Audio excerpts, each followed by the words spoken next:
শ্রীমা বলতেন যে ব্যাকুল হয়ে ডাকবে সেই ঠাকুরের দেখা পাবে। এই সেদিন একটি ছেলে তেজচন্দ্র মিত্র মারা গেল। আহা, সে কত ভালো ছিল। ঠাকুর তাদের বাড়ি যেতেন। একদিন পরের গচ্ছিত 200 টাকা ট্রামে তার পকেট থেকে মারা যায়। বাড়ি এসে দেখে ব্যাকুল হয়ে গঙ্গার ধারে গিয়ে কাঁদছে। হায় ঠাকুর, কি করলে?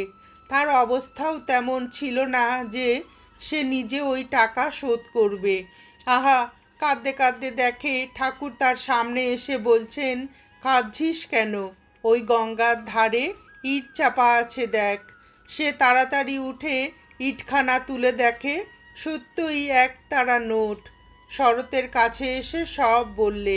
শরৎ শুনে বললে, তোরা তো এখনো দেখা পাস, আমরা কিন্তু আর পাইনে।